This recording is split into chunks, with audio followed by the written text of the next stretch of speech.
নমস্কার, আমি গল্প পাঠে মৌ। গল্প পাঠ যদি আপনাদের ভালো লেগে থাকে তাহলে অবশ্যই চ্যানেলটিকে লাইক, শেয়ার ও সাবস্ক্রাইব করে পাশে থাকবেন এবং আপনাদের মূল্যবান মতামত কমেন্টে জানাবেন। আজকে আপনারা শুনছেন শ্রদ্ধেয় বিভূতিভূষণ বন্দ্যোপাধ্যায়ের উপন্যাস ইছামতী। গ্রামে একটা অপ্রত্যাশিত ঘটনা ঘটে গেল। নালু পাল বেশি অর্থবান হয়ে উঠল। সামান্য মুদিখানার দোকান থেকে ইদানিং অবশ্যই সে বড় গোলদারি দোকান খুলেছিল এবং ধান, সর্ষে, মুগকলাইয়ের আড়ত ফেঁদে মোকাম ও গঞ্জ থেকে মাল কেনাবেচা করত। একদিন ফণী চক্রবর্তীর চণ্ডীমণ্ডপে সংবাদটা নিয়ে এলেন দীনু ভট্টাচার্য। শিবসত্য চক্রবর্তীর আমলে তৈরি সেই প্রাচীন চণ্ডীমণ্ডপ দা কাটা তামাকের ধোঁয়ায় অন্ধকার প্রায় হয়ে গিয়েছে। পল্লীগ্রামের ব্রাহ্মণের দল সবাই নিষ্কর্মা। জীবনে মহকুমার বাইরে কেউ কখনো পা দেয়নি, কারণ দরকারও হয় না। ব্রহ্মোত্তর সম্পত্তি প্রায় সব ব্রাহ্মণেরই আছে। ধানের গোলা প্রায় প্রত্যেক বাড়িতেই। 2-5টা গরুও আছে, আম কাঁঠাল বাঁশঝাড়ও আছে। সুতরাং সকাল সন্ধে ফণী চক্রবর্তী, চন্দর চাটুর্যে কিংবা শ্যাম গাঙ্গুলির চণ্ডীমণ্ডপে এইসব অলস নিষ্কর্মা গ্রাম্য ব্রাহ্মণদের সময় কাটাবার জন্যে তামাকু সেবন, পাশা দাবা, আজগুবি গল্প, দুর্বলের বিরুদ্ধে সামাজিক ঘোঁট ইত্যাদি পুরো মাত্রায় চলে। মাঝে মাঝে এর ওর ঘাড় ভেঙে খাওয়া চলে কোনো সমাজবিরুদ্ধ কাজের জরিমানা স্বরূপ। সুতরাং দীনু ভট্টাচার্য যখন চোখ বড় বড় করে এসে বললে, শুনেছ হে আমাদের নালু পালের কাণ্ড? সকলে আগ্রহের সুরে এগিয়ে এসে বললে, কি কি হে শুনি? সতীশ কলু আর নালু পাল তামাক কিনে মোটা টাকা লাভ করেছে। 2-10 নয়, অনেক বেশি, 10-20 হাজার। সকলে বিস্ময়ের সুরে বলে উঠল, সে কি সে কি? দীনু ভট্টাচার্য বললেন, অনেক দিন থেকে ওরা তলায় তলায় কেনা বেচা করছে মোকামের মাল। এবার ধারে ভাজনঘাট মোকাম থেকে এক কিস্তি মাল রপ্তানি দেয় কলকাতায়। সতীশ কলুর শালা বড় আড়তদারি করে ওই ভাজনঘাটেই, তারই পরামর্শে এটা ঘটেছে। হয়তো এরা কি জানে কি বুঝে, বাস তাতেই লাল। ফণী চক্রবর্তী বললেন, হ্যাঁ, আমিও শুনেছি। ওসব কথা নয়, সতীশ কলুর শালাটালা কিছু না। নালু পালের শ্বশুরের অবস্থা বাইরে একরকম ভেতরে একরকম, সেই টাকাটা ধার দিয়েছে। হরিনাপিত সকলকে কামাতে এসেছিল। সে গ্রাম্য নাপিত। সকালে এখানে এলে সবাইকে একত্র পাওয়া যায় বলে বাড়ির কামানোর দিন সে এখানেই আসে। এসেই কামায় না, তামাক খায়। সে কোলকে খেতে খেতে নামিয়ে বললে, না খুড়োমশাই, বিনোদ প্রামাণিকের অবস্থা ভালো না, আমি জানি। আড়তদারি করে ছোটোখাটো, কত পয়সা কোনে পাবে? তলায় তলায় তার টাকা আছে, জামাই ভালোবাসে, তাই ওই এক মেয়ে টাকাটা যে করেই হোক জোগাড় করে দিয়েছে জামাইকে। টাকা না হলেই ব্যবসা চলে? জিনিসটার কোনো মীমাংসা হোক আর না হোক, নালু পাল যে অর্থবান হয়ে উঠেছে 6 মাস 1 বছরের মধ্যে, সেটা জানা গেল ভালোভাবে যখন সে মস্ত বড় ধান চালের সায়র বসালে পটপটিতলার ঘাটে। জমিদারের কাছে ঘাট ইজারা নিয়ে ধান ও সর্ষের মরশুমে 10-20 খানা মহাজনী কিস্তি রোজ তার সায়রে এসে মাল নামিয়ে উঠিয়ে কেনাবেচা করে। দুজন কয়াল জিনিস মাপতে হিমশিম খেয়ে যায়। অন্তত 25,000 টাকা সে মুনাফা করলে এই এক মরশুমে পটপটিতলার সায়ের থেকে। লোকজন মোহরি গোমস্তা রাখলে, মুদিখানার দোকান বড় দোকানদারির দোকানে পরিণত করলে, পাশে একখানা কাপড়ের দোকানও খুললে। আগের নালু পাল ছিল সম্পন্ন গৃহস্থ, এখন সে হলো ধনী মহাজন। কিন্তু নালু পালকে দেখে তুমি চিনতে পারবে না। খাটো 9 হাত ধুতি পরনে, খালি গা খালি পা। ব্রাহ্মণ দেখলে ঘাড় নুইয়ে 2 হাত জোর করে প্রণাম করে পায়ের ধুলো নেবে। গলায় তুলসীর মালা, হাতে হরিনামের ঝুলি। না, নালু পাল যা এক জীবনে করলে অনেকের পক্ষেই তার স্বপ্ন। যদি তুমি জিজ্ঞেস করলে পালমশাই ভালো সব? বিনীতভাবে হাত জোড় করে নালু পাল বলবে, প্রাতপের নাম হয়, আসুন বসুন। না ঠাকুরমশাই, ব্যবসার অবস্থা বড্ড মন্দা, এসব ঠাট বার তুলে দিতে হবে, প্রায় অচল হয়ে এসেছে, চলবে না আর। মুখের দিন ভাব দেখলে অনভিজ্ঞ লোকে হয়তো নালু পালের অবস্থার বর্তমান অবনতির জন্যে দুঃখ বোধ করবে, কিন্তু ওটা শুধু বৈষ্ণব সুলভ দীনতা মাত্র নালু পালের। বাস্তব অবস্থার সঙ্গে তার কোনো সম্পর্ক নেই। শায়েরেই বছরে 14-15 হাজার টাকা কেনাবেচা হয়, 30,000 টাকা কাপড়ের কারবারে মূলধন। নালু পালের একজন অংশীদার আছে, সে হচ্ছে সেই সতীশ কলু। দুজনে একদিন মাথায় মোট নিয়ে হাটে হাটে জিনিস বিক্রি করত। নালু পাল সুপুরি, সতীশ কলু তেল। তারপর হাতে টাকা জমিয়ে ছোট এক মুদির দোকান করলে নালু পাল। সতীশের পরামর্শে নালু তেঘরা শেখহাটি আর বাঁধমুড়া মোকাম থেকে সর্ষে, আলু আর তামাক কিনে এনে দেশে বেচতে শুরু করে। সতীশ এতে শূন্য বকরাদার ছিল, মোকাম সন্ধান করত। কাঁটায় মাল খরিদ করতে ওস্তাদ ঘুঘু সতীশ কলু। কৃতিত্বই একবার তাকালে বিক্রেতা মহাজন বুঝতে পারবে, হ্যাঁ খদ্দের বটে। সতীশ কলুর কৃতিত্বই উন্নতির মূলে। নালু পাল গোড়া থেকেই সততার জন্যে নাম কিনেছিল। দুজনের সম্মিলিত অবদানে আজ এই দৃঢ় ব্যবসায় প্রতিষ্ঠানটি গড়ে উঠেছে। স্বামী বাড়ি ফিরলে তুলসী বললে, হ্যাঁ গা, এবার কালী পুজোতে অমন হিম হয়ে বসে আছো কেন? বড্ড কাজের চাপ পড়েছে বড় বউ, মোকামে 500 মণ মাল কেনা পড়ে আছে, আনবার কোনো বন্দোবস্ত করে উঠতে পারছি নে। ওসব আমি শুনছি নে, আমার ইচ্ছে গায়ের সব বেরাম্বনদের এবার লুচি চিনির ফলার খাওয়াবো, তুমি বন্দোবস্ত করে দাও।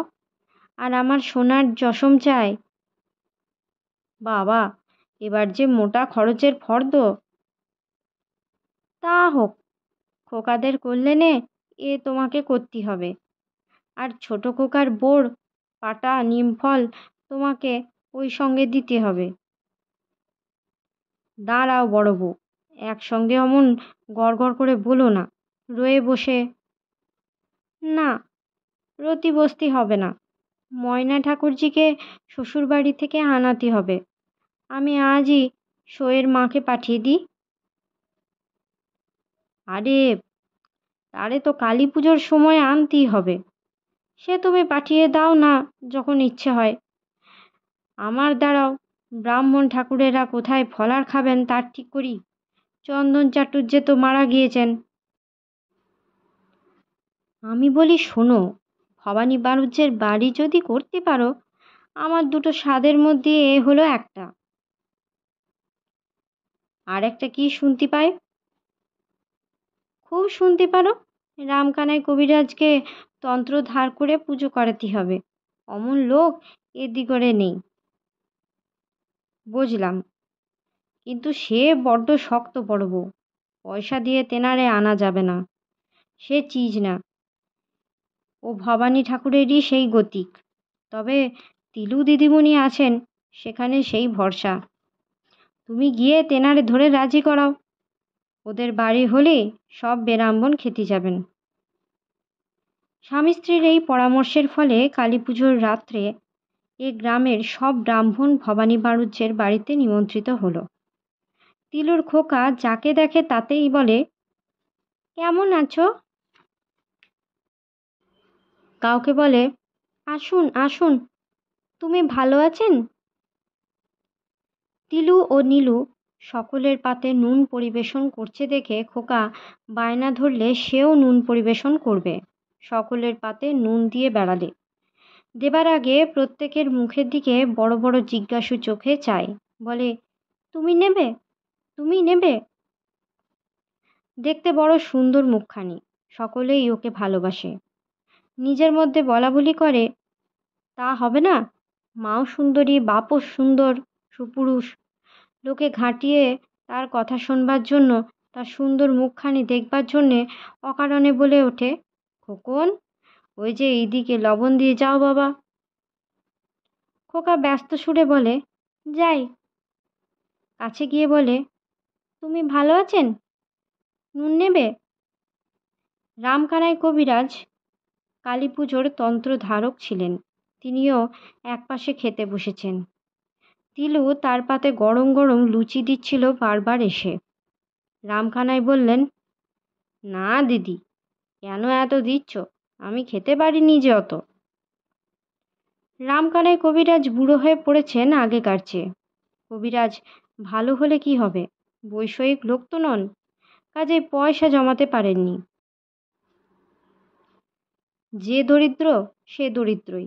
বড় সাহেব শিবটন একবার তাকে ডাকিয়ে পূর্ব অত্যাচারের প্রায়শ্চিত্ত স্বরূপ কিছু টাকা দিতে চেয়েছিল, কিন্তু ম্লেচ্ছের দান নেবেন না বলে রামকানায় সে অর্থ প্রত্যাখ্যান করে চলে এসেছিল। ভোজনরত ব্রাহ্মণদের দিকে চেয়ে দূরে দাঁড়িয়েছিল লালমোহন পাল। আজ তার সৌভাগ্যের দিন। এতগুলি কুলীন ব্রাহ্মণের পাতে সে লুচি চিনি দিতে পেরেছে। আধমন ময়দা, 10 গোবঘৃত ও 10 চিনি বরাদ্দ। দিয়তাং ভুজ্যতাং ব্যাপারও, দেখেও সুখ। ও তুলসী, দাঁড়িয়ে দেখো, সে চক্ষু সার্থক করো। তুলসী এসে লজ্জায় কাঁঠাল তলায় দাঁড়িয়েছিল। স্ত্রীকে সে ডাক দিলে। তুলসী এক গলা ঘোমটা দিয়ে স্বামীর অদূরে দাঁড়ালো। একদৃষ্টে স্বামী স্ত্রী চেয়ে রইল নিমন্ত্রিত ব্রাহ্মণদের দিকে। নালু পালের মনে কেমন এক ধরনের আনন্দ তা বলে বোঝাতে পারে না। কিশোর বয়সেও প্রথম যৌবনে কম কষ্টটা করেছে মামাবাড়িতে। মামিটা একটু বেশি তেল দিত না মাখতে, শখ করে খেলে বলতো হাতির খোরাক আর বসে বসে কত জোগাবো। অথচ সে কি বসে বসে ভাত খেয়েছে মামার বাড়িতে? 2 ক্রোশ দূরবর্তী ভাতশালার হাট থেকে সমানে চাল মাথায় করে এনেছে। মামিমা ধান সেদ্ধ শুকনো করবার ভার দিয়েছিল ওকে। রোজ আধমন 22 ধান সেদ্ধ করতে গিয়েছিল নালুর। হাট থেকে আসবার সময় একদিন চাদরের খুঁট থেকে একটা রূপোর দুয়ানি পরে হারিয়ে গিয়েছিল নালুর। মামিমা 3 দিন ধরে রোজ ভাতের থালা সামনে দিয়ে বলতো, আর ধান নেই, এবার ফুরোলো। মামার জমানো গোলার ধান আর কতদিন খাবা, পথ দেখো এবার। সেদিন ওর চোখ দিয়ে জল পড়েছিল। সেই নালু পাল আজ এতগুলি ব্রাহ্মণের লুচি চিনির পাকা ফলার দিতে পেরেছে। ইচ্ছে হয় সে চেঁচিয়ে বলে, তিলু দিদি, খুব দাও, যিনি যা চান দাও। একদিন বড্ড কষ্ট পেয়েছি দুটি খাওয়ার জন্যে। ব্রাহ্মণের দল খেয়ে দিয়ে যখন বেরিয়ে যাচ্ছিল, তুলসী আবার গিয়ে ঘোমটা দিয়ে দূরে কাঁঠাল তলায় দাঁড়ালো। লালমোহন হাত জোর করে প্রত্যেককে কাছে গিয়ে বললেন, ঠাকুরমশাই, পেট ভরল? গ্রামের সকলে নালু পালকে ভালোবাসে। সকলেই তাকে ভালো ভালো কথা বলে গেল। শম্ভু রায়, যিনি রাজারাম রায়ের দূর সম্পর্কের ভাইপো, সে কলকাতার আমুটি কোম্পানির হৌসে নকল নবিশ। তিনি বললেন, চলো নালু, আমার সঙ্গে সোমবারে কলকাতা। উৎসব হচ্ছে সামনের হপ্তাতে, খুব আনন্দ হবে, দেখে আসবা। এ গায়ের কেউ তো কিছু দেখলে না, সব কুয়োর ব্যাং। রেলগাড়ি খুলেছে হাওড়া থেকে পেরো বর্ধমান পর্যন্ত, দেখে আসবা। আগে রেলগাড়ি জানি, আমার মাল সেদিন এসেছে রেলগাড়িতে ওদিকের কোন জায়গা থেকে, আমার মুহুরি বলছিল। দেখেছ? কলকাতায় গেলাম কবে যে দেখব। চলো এবার দেখে আসবা। ভয় করে, শুনেছি নাকি বেজায় চোর জুয়াচোরের দেশ। আমার সঙ্গে যাবা। তোমরা টাকার লোক, তোমাদের ভাবনা কি? ভালো বাঙালি সরাইখানায় ঘরখানা করে দেব। জীবনে অমন কখনো দেখবা না আর। কাবুল যুদ্ধে জিতে সরকার থেকে উৎসব হচ্ছে। এইভাবে নালু পাল আর তার স্ত্রী তুলসী উৎসব দেখতে কলকাতা রওনা হলো। স্ত্রীকে সঙ্গে নিয়ে যাওয়ার যথেষ্ট আপত্তি উঠেছিল নালু পালের পরিবারে। সাহেবরা খ্রিস্টান করে দেয় সেখানে নিয়ে গেলে গোমাংস খাইয়ে। আরও কত কী। শম্ভু রায় এ গ্রামের একমাত্র ব্যক্তি যে কলকাতার হালচাল সম্বন্ধে অভিজ্ঞ। সে সকলকে বুঝিয়ে ওদের সঙ্গে নিয়ে গেল। কলকাতায় এসে কালীঘাটে ছোট্ট খোলার ঘর ভাড়া করলে ওরা। ভাড়াটা কিছু বেশি, দিন 1 আনা। আদিগঙ্গায় স্নান করে জোড়া পাঁঠা দিয়ে সোনার বেলপাতা দিয়ে পুজো দিলে তুলসী। 7 দিন কলকাতায় ছিল। রোজ গঙ্গা স্নান করত, মন্দিরে পুজো দিত। তারপর কলকাতার বাড়ি ঘর, গাড়ি ঘোড়া, তার কি বর্ণনা দেবে নালু আর তুলসী। 4 ঘোড়ার গাড়ি করে বড় বড় লোক গড়ের মাঠে হাওয়া খেতে আসে। তাদের বড় বড় বাগান বাড়ি কলকাতার উপকণ্ঠে। শনি রবিবারে নাকি বাই নাচ হয় প্রত্যেক বাগান বাড়িতে। একখানা খাবারের দোকান কি! অত সব খাবার চোখেও দেখেনি ওরা। লোকের ভিড় কি রাস্তায়! যেদিন গড়ের মাঠে আতশবাজি পোড়ানো হলো, সাহেবরা বেত হাতে করে সামনের লোকদের মারতে মারতে নিজেরা বীর দর্পে চলে যাচ্ছে। ভয়ে লোকজন পথ ছেড়ে দিচ্ছে। তুলসীর গায়েও 1 ঘা বেত লেগেছিল। পেছনে চেয়ে দেখে 2 সাহেব আর 1 মেম।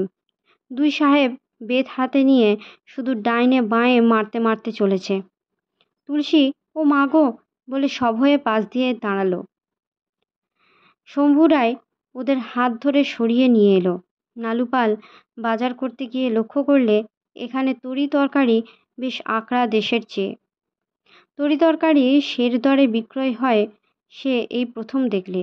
বেগুনের সের 2 পয়সা। এখানকার লোকে কি খেয়ে বাঁচে?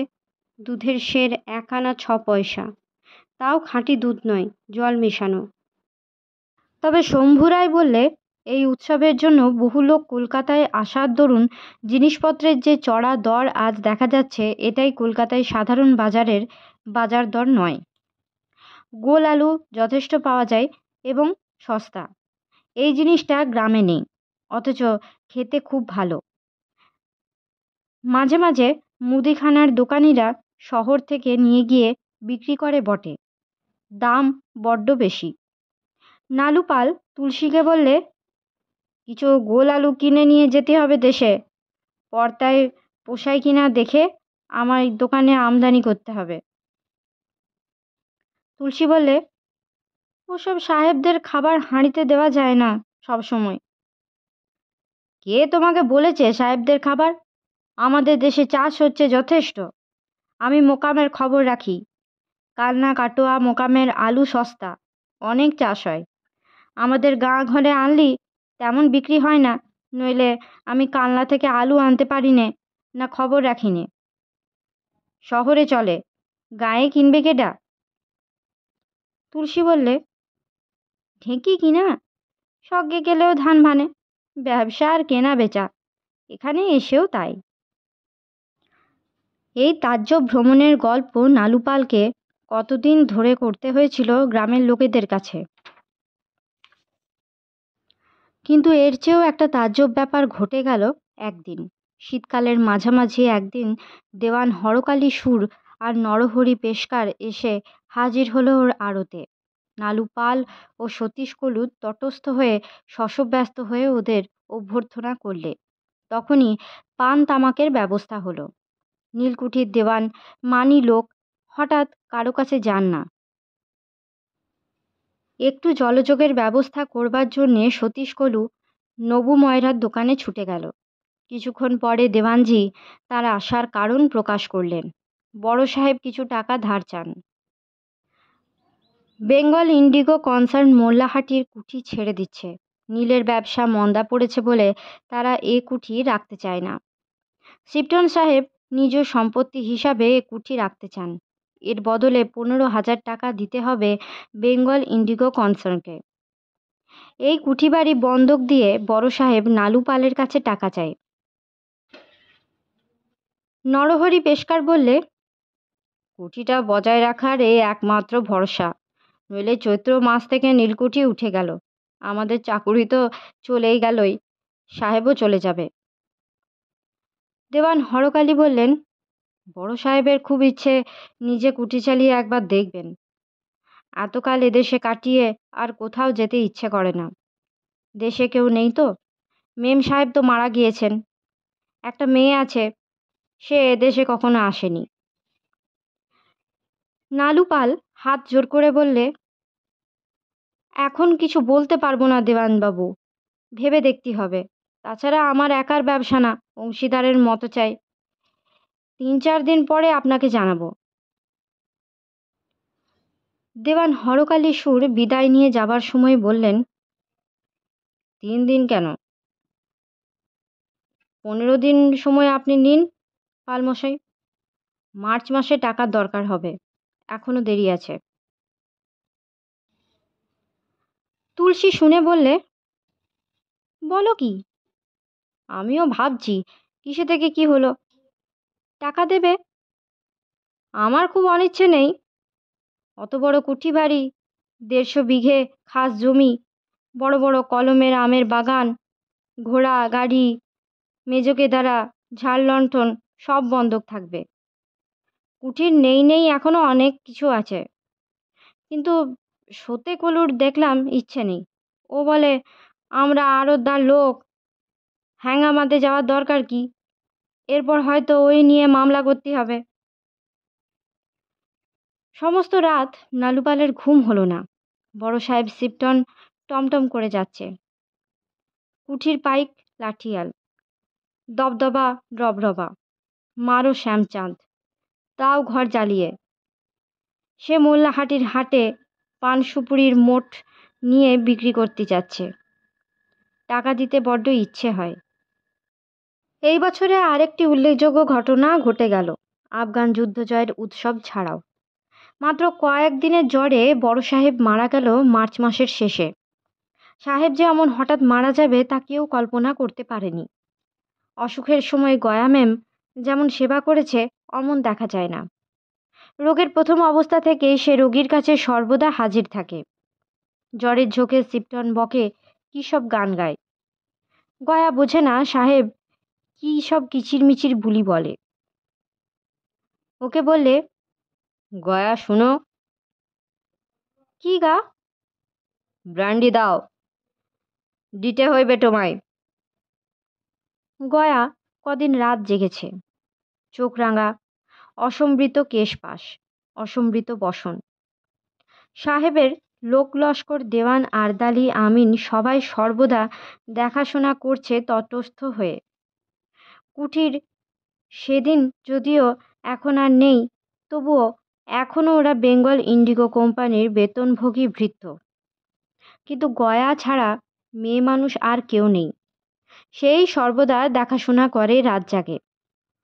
গয়া মদ খেতে দিলে না, ধমকের সুরে বললে, না, ডাক্তারে বারণ করেছে, পাবে না। শিপটন ওর দিকে চেয়ে বললে, ডিয়ারি, আই অ্যাডোর ইউ, বুঝলে, আই অ্যাডোর ইউ। বকবে না। ব্র্যান্ডি দাও, just a little want you, একটুখানা। না, মিষ্টির জল দেবানি। Oh, to the hell with your candy water, when I am getting my peg. Brandy দাও। চুপ করো, কাশি বেড়ে যাবে, মাথা ধরবে। শিপটন সাহেব খানিকক্ষণ চুপ করে রইল। 2 দিন পরে অবস্থা খারাপ হয়ে পড়ল। দেওয়ান হরকালী সুর সাহেবকে কলকাতায় পাঠাবার খুব চেষ্টা করলেন। সাহেবের সেটা দেখা গেল একেবারেই ইচ্ছে নয়। মহকুমার শহর থেকে প্রবীণ অক্ষয় ডাক্তারকে আনানো হলো। তিনিও রোগীকে নাড়ানাড়ি করতে বারণ করলেন। একদিন রামকানাই কবিরাজকে আনলে গয়া ম্যাম। রামকানাই কবিরাজ জড়িবুটির পুঁটলি নিয়ে রোগীর বিছানার পাশে একখানা কেদারার উপরে বসেছিলেন। সাহেব ওর দিকে চেয়ে চেয়ে বললে, ah, the old medicine man, when did I meet you last, my old medicine man? তোমাকে জবাব দিতে হইতেছে, আমি জবাব চাই। তারপর খানিকক্ষণ চুপ করে থেকে আবার বললে, you will not be looking at the moon, will you? Your name and profession? Gaya বললে, বুঝলে বাবা, এই রকম করছে কাল থেকে, শুধু মাথা মুন্ডু বকুনি। রামকানাই এক মনে রোগীর নাড়ি দেখছিল। রোগীর হাত দেখে সে বললে, ক্ষীণে বলবতী নারী, না সারি প্রাণঘাতিকা। একটু মৌরি জল খাওয়াবে মাঝে মাঝে। আমি যে ওষুধ দেব তার সহপান জোগাড় করতেই হবে না, অনুপানের চেয়ে সহপান বেশি দরকারি। আমি দেব কিছু কিছু জুটিয়ে। আমার জানা আছে, একটা লোক আমার সঙ্গে দিতে হবে। শিবটন সাহেব খাট থেকে উঠবার চেষ্টা করে বললে, you see, old medicine man, I have too many things to do this summer to have any time for your rigmarole. You just... শ্রীরামুচি ও গয়া সাহেবকে আবার জোর করে খাটে শুইয়ে দিলে। গয়া আদরের সুরে বললে, আহ, বকে না, ছি। সাহেব রামকানাইয়ের দিকে চেয়েছিল। খানিকটা পরে বলে উঠল, Shall I get you a glass of vermouth, my good man?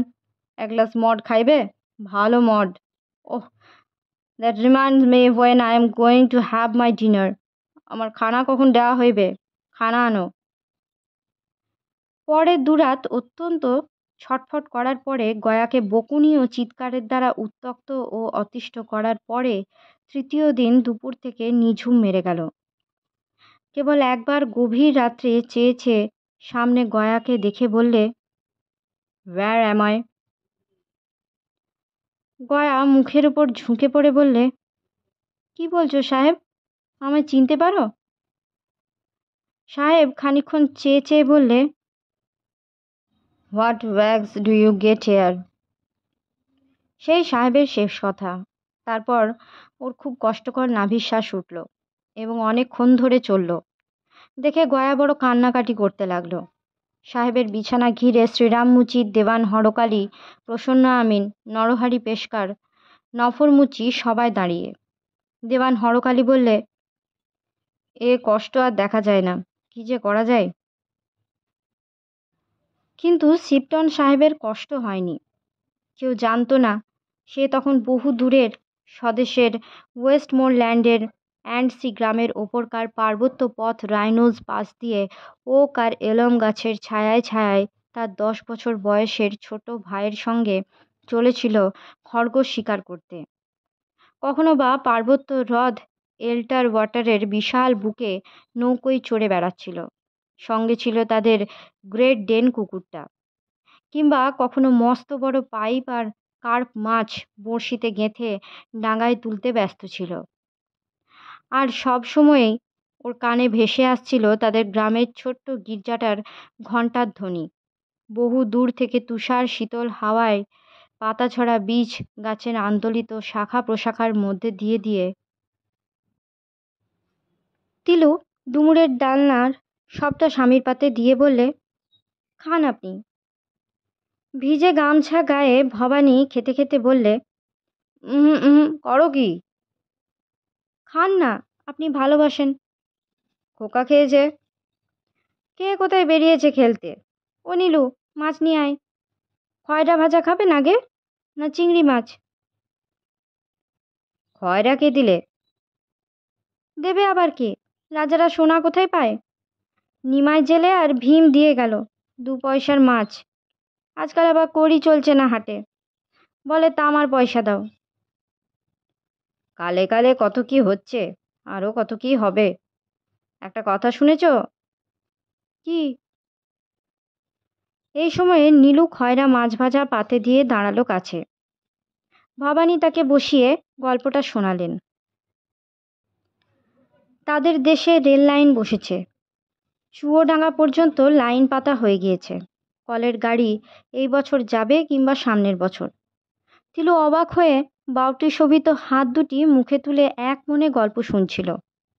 এমন সময় রান্নাঘরের ভেতর ঝনঝন করে বাসনপত্র যেন স্থানচ্যুত হবার শব্দ হলো। নীলু খয়রা মাছের পাত্রটা নামিয়ে রেখে হাত মুঠো করে চিবুকে দিয়ে গল্প শুনছিল।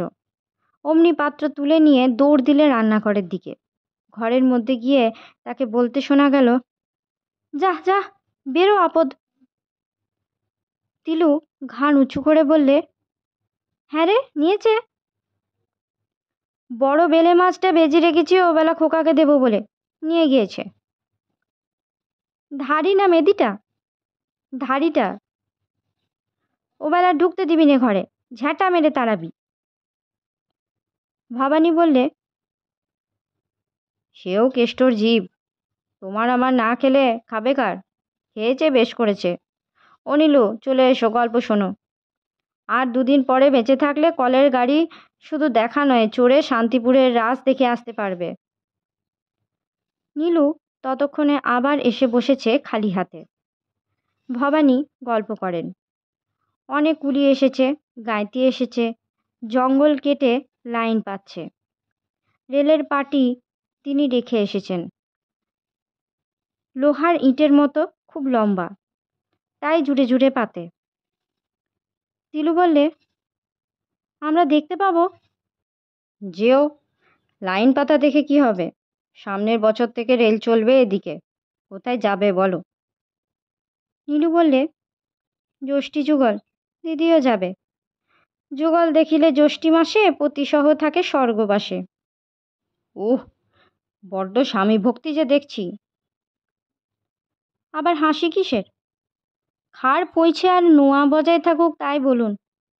মেজদি ভাগ্যিমানী ছিল, এক মাথা সিঁদুর আর কস্তা পেরে শাড়ি পরে চলে গিয়েছে। দেখতে দেখতে কত দিন হয়ে গেল।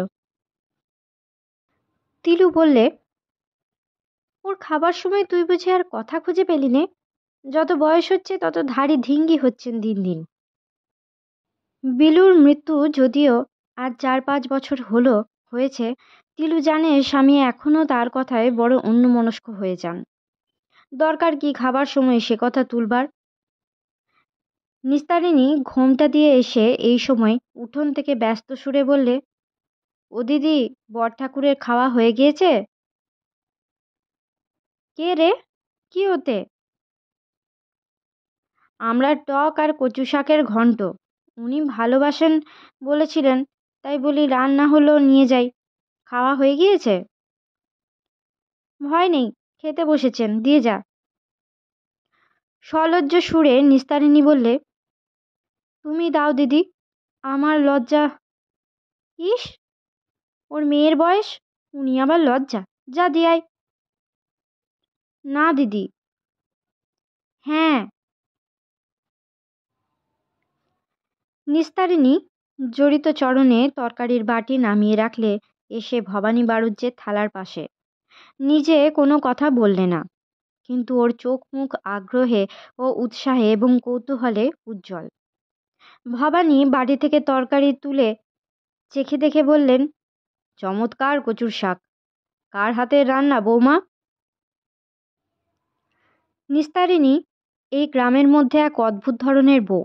সে একা সদর রাস্তা দিয়ে হেঁটে এ বাড়ি ও বাড়ি যায়, অনেকের সঙ্গে কথা কয়, অনেক দুঃসাহসের কাজ করে। যেমন আজ এই দুপুরে রাস্তা দিয়ে হেঁটে তরকারি আনা ওপাড়া থেকে। এ ধরনের বউ এ গ্রামে কেউ নেই। লোকে অনেক কানাকানিও করে, আঙুল দিয়ে দেখায়, কিন্তু নিস্তারিণী খুব অল্প বয়সের বউ নয়, আর বেশ শক্ত। শ্বশুর শাশুড়ি বা আর কাউকেও তেমন মানে না। সুন্দরী একসময় বেশ ভালোই ছিল, এখন যৌবন সামান্য একটু পশ্চিমে হেলে পড়েছে। ভবানীর বড় মমতা হয়। প্রাণের শক্তিতে শক্তিময়ী মেয়ে, কত কুৎসা কত রটনায় ওর নামে। বাংলাদেশের এই পল্লী অঞ্চল যেন ক্লিবের জগৎ। সুন্দরী বুদ্ধিমতী শক্তিমতী মেয়ে যে সৃষ্টির কি অপূর্ব বস্তু, এই মূর্খের ক্লিবের দল তার কি জানে? সমাজ সমাজ করে গেল এ মহামূর্খের দল। দেখেছিলেন এদেশেই নিস্তারিণীকে আর গয়া মেমকে, ওই আরেকটি শক্ত মেয়ে। জীবন সাধনার বড় অভিজ্ঞান ওর চরিত্র। রামকানাই কবিরাজের কাছে গয়ার কথা শুনেছিলেন ভবানী। নীলকুঠির বড় সাহেবের মৃত্যুর পরে রোজ সে রামকানাই কবিরাজের বাড়ি এসে চৈতন্য চরিতামৃত শুনত। পরের দুঃখ দেখলে সিকিটা কাপড়খানা, কখনো এক খুঁচি চাল দিয়ে সাহায্য করত। কত লোক প্রলোভন দেখিয়েছিল, তাতে সে ভোলেনি। সব প্রলোভনকে তুচ্ছ করেছিল নিজের মনের জোরে। বড় নাকি দুরাবস্থাতে পড়েছিল। গ্রামে ওর জাতের লোক ওকে একঘরে করেছিল ওর মুরব্বি বড় সাহেব মারা যাওয়ার পর, অথচ তারাই এককালে কত খোসামত করেছিল ওকে। যখন ওর এক কথায় নতুন দাগমারা জমির নীলের মার্কা উঠে যেতে পারত, কিংবা কুঠিতে ঘাস কাটার চাকরি পাওয়া যেত, কাপুরুষের দল। সন্ধ্যার সময় খেপির আশ্রমে গিয়ে বসলেন ভবানী। খেপি ওকে দেখে খুব খাতির করলে। কিছুক্ষণ পরে ভবানী বললেন, কেমন চলছে? ওই আরেকটি মেয়ে, এই খেপি, সন্ন্যাসিনী। বেশ, বছর 40 বয়স। কোনো কালেই সুন্দরী ছিল না, শক্ত সমর্থ মেয়ে মানুষ। এই ঘন জঙ্গলের মধ্যে একা থাকে। বাঘ আছে, দুষ্ট লোক আছে, কিচ্ছু মানে না। ত্রিশূলের এক খোঁচায় শক্ত হাতে দেবে উড়িয়ে। যেই দুষ্ট লোক আসুক, এ মনের জোর রাখে। খেপি কাছে এসে বললে, আজ একটু সৎ কথা শুনব। ভবানী বাড়ুজ্যে বললেন হেসে, অসৎ কথা কখনো বলেছি? মারা ভালো? হুম। খোকা ভালো? ভালো, পাঠশালায় গিয়েছে। সে এখানে আসতে চায়। এবার নিয়ে আসবেন। নিশ্চয়ই আনবো। আচ্ছা, আপনার কেমন লাগে, রূপ না অরূপ? ওসব বড় বড় কথা বাদ দাও খেপি। আমি সামান্য সংসারী লোক। যদি বলতে হয় তবে আমার গুরু ভাই চৈতন্য ভারতীর কাছে শুনো। একটু বলতে হবে পশ্চিমের কথা। সেই বৃষ্টির দিন বলেছিলেন, বড্ড ভালো লেগেছিল। ভবানী বাড়ুজ্যে এখানে মাঝে মাঝে প্রায়ই আসেন। দারিক কর্মকার এখানকার এক ভক্ত। সম্প্রতি সে একখানা চালাঘর তৈরি করে দিয়েছে সমবেত ভক্তবৃন্দের গাঁজা সেবনের সুবিধার জন্যে। এখানকার আর একজন ভক্ত হাফেজ মণ্ডল নিজে খেটে খুঁটে ঘরখানা উঠিয়েছে। খড় বাঁশ দড়ির খরচ দিয়েছে দারিক কর্মকার। ওরা সন্ধ্যের সময় রোজ এসে জড়ো হয়। গাঁজার ধোঁয়ায় অন্ধকার হয়ে যায় অশ্বত্থতলা। ভবানী বাড়ুজ্যে এলে সমীহ করে সবাই। গাঁজার সামনে কেউ খায় না। ভবানী বললেন, শালবনের মধ্যে নদী বয়ে যাচ্ছে, ওপরে পাহাড়। পাহাড়ে আমলকির গাছ, বেলগাছ, দুটো একটা নয়, অনেক। আমার গুরুদেব শুধু আমলকি, বেল আর আতা খেয়ে থাকতেন। অনেক দিনের কথা হয়ে গেল দেখতে দেখতে। তোমাদের দেশেই এসেছি আজ প্রায় 12-14 বছর হয়ে গেল। বয়স হলো 60-62। খোকার মা তখন ছিল 30, এখন 44। দিন চলে যাচ্ছে জলের মতো। কত কি ঘটে গেল আমি আসবার পরে। কিন্তু এখনো মনে হয় গুরুদেব বেঁচে আছেন এবং এখনো সকাল সন্ধে ধ্যানস্থ থাকেন সেই আমলকি তলায়। খেপি সন্ন্যাসিনী এক মনে শুনতে শুনতে বললে, তিনি বেঁচে নেই? চৈতন্য ভারতী বলে আমার এক গুরু ভাই এসেছিলেন আজ কয়েক বছর আগে, তখন বেঁচে ছিলেন। তারপর আর খবর জানি নে। মন্ত্রদাতা গুরু? একরকম। তিনি মন্ত্র দিতেন না কাউকে, উপদেষ্টা গুরু। আমার বড্ড ইচ্ছে ছিল দেখতে যাই, তা বয়স বেশি হলো। অত দূর দেশে হাঁটা কি এখন পোষায়? আমাদের দেশে রেলের গাড়ি হচ্ছে, শুনেছ? হ্যাঁ, শুনলাম। রেলগাড়ি হলেই আমাদের চড়তি দেবে, না সাহেব শুভ চড়বে? আমার বোধ হচ্ছে সবাই চড়বে, পয়সা দিতে হবে। আমার দেবতায় অশ্বত্থতলাতেই দেখা দেন ঠাকুরমশাই। আমরা গরিব লোক, পয়সা খরচ করে যদি নাই যেতে পারি গয়া, কাশী, বৃন্দাবন, তবে কি গরিব বলে তিনি আমাদের চরণে ঠাঁই দেবেন না? খুব দেবেন। রূপেও তিনি সব জায়গায়, অরূপেও তিনি সব জায়গায়। এই গাছতলার ছায়াতে আমার মতো গরিবীর কুঁড়েতে তিনি বসে গাঁজা খান আমাদের সঙ্গে। হ্যাঁ, বললাম, মাপ করবেন ঠাকুরমশাই, বলাটা ভুল হলো। এসব গুহ্য কথা, তবে আপনার কাছে বললাম, অন্য লোকের কাছে বলিনে। ভবানী হেসে চুপ করে রইলেন। যার যা মনের বিশ্বাস তা কখনো ভেঙে দিতে নেই। ভগবান যদি এদের সঙ্গে বসে গাঁজা খান বিশ্বাস হয়ে থাকে, তিনি কে তা ভেঙে দেবার? এসব অল্প বুদ্ধির লোক আগে বিরাটকে বুঝতে চেষ্টা করে না, আগে থেকেই সেই অনন্তের সঙ্গে একটা সম্বন্ধ পাতিয়ে বসে থাকে। অসীমের ধারণা না হোক, সেই বড় কল্পনাও তো একটা রস, রস উপলব্ধি করতে জানে না।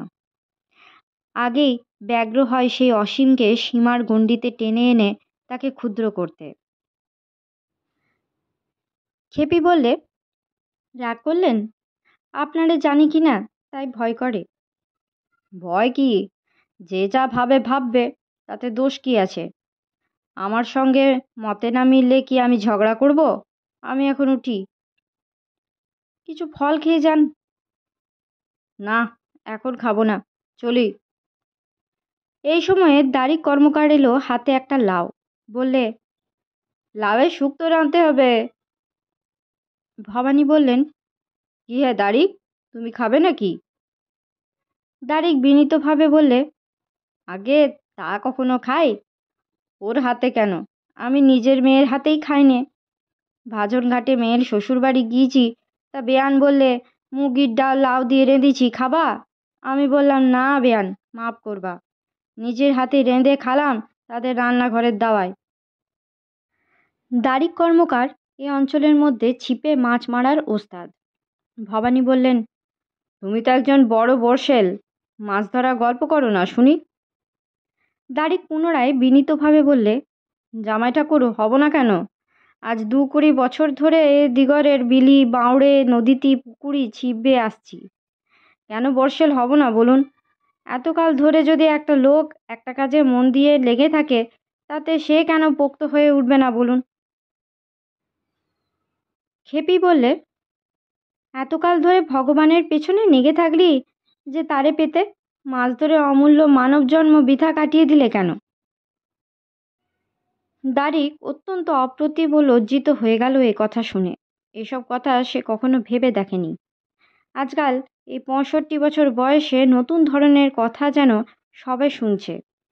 লাউটা সে নিরুৎসাহভাবে উঠোনের আকন্দ গাছের ঝোপটার কাছে নামিয়ে রেখে দিলে। ভবানীর মমতা হলো ওর অবস্থা দেখে। বললেন, শোন খেপি, দাড়িকের কথা কি বলছো? আমি যে অমন গুরু পেয়েও এসে আবার গৃহী হলাম, কেন কেউ বলতে পারে? যে যা করছে করতে দাও, তবে সে যেন ভালোভাবে সৎভাবে করে, কাউকে না ঠকিয়ে, কারুর মনে কষ্ট না দিয়ে। সবাই যদি শালগ্রাম হবে, বাটনা বাটবার নুড়ি কোথা থেকে আর তবে? হেপি বলে, আমি মুখু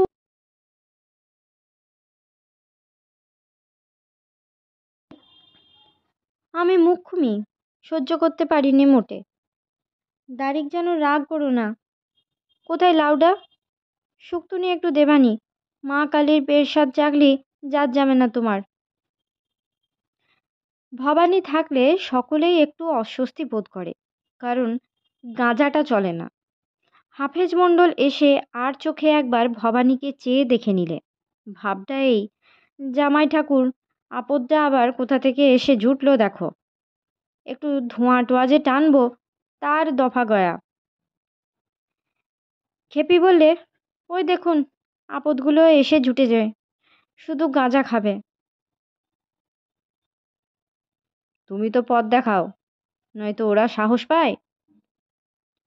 আমি খাই অবশ্যই, ওতে মনটা একদিকে নিয়ে যাওয়া যায়। এই সময় যেন একটু বৃষ্টি হলো। ভবানী উঠতে চাইলেও ওরা উঠতে দিলে না। সবাই মিলে বড় চালাঘরে গিয়ে বসা হলো। ভবানীর মুখে মহাভারতের শঙ্খ লিখিতের উপাখ্যান শুনে ওরা বড় মুগ্ধ। শঙ্খ ও লিখিত দুই ভাই, দুইজনেই তপস্বী। ভিন্ন ভিন্ন স্থানে আশ্রম স্থাপন করে বাস করেন। ছোট ভাই লিখিত একদিন দাদার আশ্রমে বেড়াতে গিয়ে দেখে দাদা আশ্রমে নেই, কোথাও গিয়েছেন। তিনি বসে দাদার আগমনের প্রতীক্ষা করছেন, এমন সময়ে তার নজরে পড়ল একটা ফলের বৃক্ষের ঘন ডালপালার মধ্যে একটা সুপক্ক ফল দুলছে। মহর্ষি লিখিত সেটা তখনই পেড়ে মুখে পুরে দিলেন। কিছুক্ষণ পরে দাদা আসতেই লিখিত ফল খাওয়ার ঘটনাটা বললেন তাকে। শুনে শঙ্খের মুখ শুকিয়ে গেল। সে কি কথা? তপস্বী হয়ে পরশাপহরণ হলোই বা দাদার গাছ, তা হলেও তার নিজের সম্পত্তি তো নয়, এ কথা ঠিক তো? না বলে পরের দ্রব্য নেওয়া মানেই চুরি করা, সে যত সামান্য জিনিসই হোক না কেন। আর তপস্বীর পক্ষে তো মহাপাপ। এ দুর্মতি কেন হলো লিখিতের? শঙ্কিত স্বরে লিখিত বললেন, কি হবে দাদা? শঙ্খ পরামর্শ দিলেন রাজার নিকট গিয়ে চোরজাপরাধের বিচার প্রার্থনা করতে। তাই মাথা পেতে নিলেন লিখিত। রাজসভায় সব রকমের ত্রস্ত আপ্যায়নকে তুচ্ছ করে সভাশুদ্ধ লোকদের বিস্মিত করে লিখিত রাজার কাছে অপরাধের শাস্তি প্রার্থনা করলেন। মহারাজ অবাক। মহর্ষি লিখিতের চোরজাপরাধ? লিখিত খুলে বললেন ঘটনাটা। মহারাজ শুনে হেসে সমস্ত ব্যাপারটাকে ঠাট্টা বলে উড়িয়ে দিতে চাইলেন। লিখিত কিন্তু অটল। তিনি বললেন, মহারাজ, আপনি জানেন না আমার দাদা জ্ঞানী ও দ্রষ্টা। তিনি যখন আদেশ করেছেন আমাকে শাস্তি নিতে হবে, তখন আপনি আমাকে দয়া করে শাস্তি দিন। লিখিতের পীড়াপিড়িতে রাজা তৎকাল প্রচলিত বিধান অনুযায়ী তার 2 হাত কেটে দিতে আদেশ দিলেন। সেই অবস্থাতেই লিখিত দাদার আশ্রমে ফিরে গেলেন। ছোট ভাইকে দেখে শঙ্খ তো কেঁদে আকুল।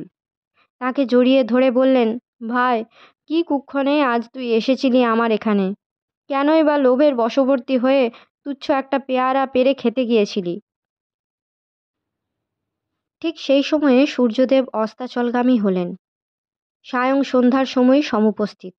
শঙ্খ বললেন, চলো ভাই, সন্ধ্যা বন্দনা করি। লিখিত অসহায়ভাবে বললেন, দাদা, আমার যে হাত নেই। শঙ্খ বললেন, সত্যাশ্রয়ী তুমি। ভুল করে একটা কাজ করে ফেলেছিলে, তার শাস্তিও নিয়েছ। তোমার হাতে যদি সূর্যদেব আজ অঞ্জলি না পান, তবে সত্য বলে, ধর্ম বলে আর কিছু সংসারে থাকবে? চলো তুমি। নর্মদার জলে অঞ্জলি দেবার সময়ে লিখিতের কাটা হাত আবার নতুন হয়ে গেল। 2 ভাই গলা ধরাধরি করে বাড়ি ফিরলেন। পথঘাট তিমিরে আবৃত হয়ে এসেছে। শঙ্খ হেসে সস্নেহে বললেন, লিখিত, কাল সকালে কত পেয়ারা খেতে পারিস দেখা যাবে। দাড়ি কর্মকার বললে, বাহ বাহ। হাফেজ মণ্ডল বলে উঠল, আহা হা। খেপি পেছন থেকে ফুঁপিয়ে কেঁদেই উঠল। প্রাচীন ভারতবর্ষের হেম ধূমাচ্ছন্ন আশ্রম পথ যেন মূর্তিমান হয়ে ওঠে এই পল্লী প্রান্তে। মহাতপস্বী যে ভারতবর্ষ, সত্যের জন্য তার যে অটুট কাঠিন্য, ধর্মের জন্য তার যথা সর্বস্ব বিসর্জন। সকলে যেন জিনিসটা স্পষ্ট বুঝতে পারলে। রক্তাপ্লুত দেহ, ঊর্ধ্ব বাহু। লিখিত ঋষি চলেছেন দাদা বলে ডাকতে ডাকতে বনের মধ্যে দিয়ে রাজসভা থেকে দাদার আশ্রমে। সেদিনই একখানা কাস্তে বাঁধানোর জন্য একটা খদ্দেরকে 4 আনা ঠকিয়েছে দাড়ি কর্মকারের মনে পড়ে গেল।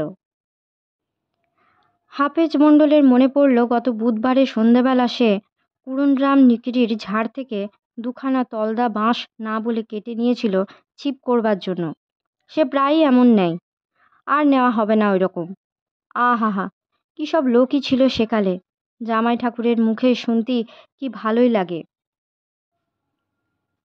খেপি 2টো কলা আর একটা শশার টুকরো ভবানী বাড়ুজ্যের সামনে নিয়ে এসে রেখে বললে, একটু সেবা করুন। ভবানী খেতে খেতে বলছিলেন, ভগবানের শাসন হলো মায়ের শাসন। অন্যের ভুল ত্রুটি সহ্য করা চলে, কিন্তু নিজের সন্তানেরও সব আবদার সহ্য করে না মা। তেমনি ভগবানও। ছেলেকে কেউ নিন্দে করবে, এ তার সহ্য হয় না। ভক্ত আপনার জন তাকে শাসন করেন বেশি। এ শাসন প্রেমের নিদান, তাকে নিখুঁত করে গড়তেই হবে তাকে। সে বুঝতে পারে তার চোখের সামনে ভগবানের রুদ্র রূপের মধ্যে তার স্নেহ মাখা প্রেম ভরা প্রসন্ন দক্ষিণ মুখখানি সর্বদা উপস্থিত থাকে। ভবানী বাড়ুজ্যে ফেরবার পথে দেখলেন নিস্তারিণী একা পথ দিয়ে ওদের বাড়ির দিকে ফিরছে। ওকে দেখে সে রাস্তার ধারের একটা গাছের আড়ালে গিয়ে দাঁড়ালো। রাত হয়ে গিয়েছে। এত রাত্রে কোথা থেকে ফিরছে নিস্তারিণী? হয়তো তিলুর কাছে গিয়েছিল, অন্য কোথাও বড় একটা সে যায় না। এসব ভবিষ্যতের মেয়ে, অনাগত ভবিষ্যৎ দিনের আগমনী এদের অলক্ত রাগ ও রক্ত চরণধ্বনিতে বেজে উঠেছে। কেউ কেউ শুনতে পায়, আজ গ্রাম্য সমাজের পুঞ্জীকৃত অন্ধকারে এই সব সাহসিকা তরুণীর দল অপাংক্তেয়। প্রত্যেক চণ্ডীমণ্ডপে গ্রাম্য বৃদ্ধদের মধ্যে ওদের বিরুদ্ধে খোঁট চলছে, জটলা চলছে, কিন্তু ওরাই আবাহন করে আনছে সেই অনাগত দিনটিকে। দূর পশ্চিমাঞ্চলের কথাও মনে পড়ল। এরকম সাহসী মেয়ে কত দেখেছেন সেখানে, ব্রজধামে, বিঠুরে, বাল্মীকি তপবনে। সেখানে কেলি কদম্বের চিরহরিৎ পল্লব দলের সঙ্গে মিশে আছে যেন পীতাভ নিম্বপত্রের বর্ণমাধুরী। গাঢ় নীল কণ্টক দ্রুমযুক্ত লাল রঙের ফুলে ফুলে ঢাকা নিবিড় অতিমুক্ত লতাঝোপের তলে ময়ূরেরা দল বেঁধে নৃত্য করছে। কালিন্দীর জলরাশিতে গাছের ছায়ায় ঘাগরা পরা সুঠাম দেহা তরুণী ব্রজরমণীর দল জলকেলি নীরতা। মেয়েরা উঠবে কবে বাংলাদেশের? নিস্তারিণীর মতো শক্তিমতী কন্যা বধূ কবে জন্মাবে বাংলার ঘরে ঘরে? তিলু বললে, রাত্রে। হ্যাঁ গো, নিস্তারিণী আবার যে গোলমাল বাঁধালে। কি? ও আবার কার সঙ্গে যেন কীরকম কি বাঁধাচ্ছে। গোবিন্দ? হুম, সেসব নয়। ওর সঙ্গে দেখা করতে আসে মাঝে মাঝে ওর বাপের বাড়ির লোক। কিছু হবে না, ভয় নেই। বললে কে এসব কথা? ওই বলছিল, সন্ধ্যের অনেকক্ষণ পর পর্যন্ত এসে নীলু আর আমার সঙ্গে সেই সব গল্প করছিল। খোলামেলা সবই বলে, ঢাক ঢাক নেই। আমার ভালো লাগে, তবে আগে ছিল, এখন বয়স হচ্ছে। আমি বকিছি আজ। না, বেশি বকো না, সে যা বোঝে করুক। আবার কি জানেন, বড্ড ভালোবাসে আপনাকে। আমাকে? অবাক হয়ে গেলেন যে? পুরুষ জাতকে বিশ্বাস নেই, কখন কোন দিকে চলেন আপনারা। শুনুন, আপনার উপর সত্যি ওর খুব ছেদ্দা। ও বলে, দিদি, আপনার মতো স্বামী পাওয়া কত ভাগ্যির কথা। যদি বলি বুড়ো, তবে যা চটে যায়। বলে, কোথায় বুড়ো? উনি বুড়ো বই কি। ঠাকুর জামাইয়ের মতো লোক যুবদের মধ্যে কটা বেরোয় দেখাও তো। এই সব বলে। হি, ওরা আপনার উপর সোহাগ হলো নাকি? আপনাকে দেখতেই আসে এ বাড়ি। ছি, ও কথা বলতে নেই। আমার মেয়ের বয়সী না? সে তো আমরা আপনার মেয়ে বয়সী, তাতে কি? ওর কিন্তু ঠিক আপনার উপর। যাকগে, শোনো, খোকা কোথায়? এই খানিকটা আগে খেলে এলো, শুয়ে পড়েছে, কি বই পড়ছিল। আমাকে কেবল বলছিল, মা, আমি বাবার সঙ্গে খেতে বসবো। আমি বললাম, আপনার ফিরতে অনেক রাত হবে, জায়গা করি। করো, কিন্তু সন্ধ্যা আহ্নিকটা একবার করে নেব। নীলুকে ডাকো। আজকের মতো গল্প পাঠ এই পর্যন্ত। পরবর্তী অংশ নিয়ে আসবো পরবর্তী ভিডিওতে। সকলে ভালো থাকবেন, সুস্থ থাকবেন এবং পাশে থাকবেন। নমস্কার।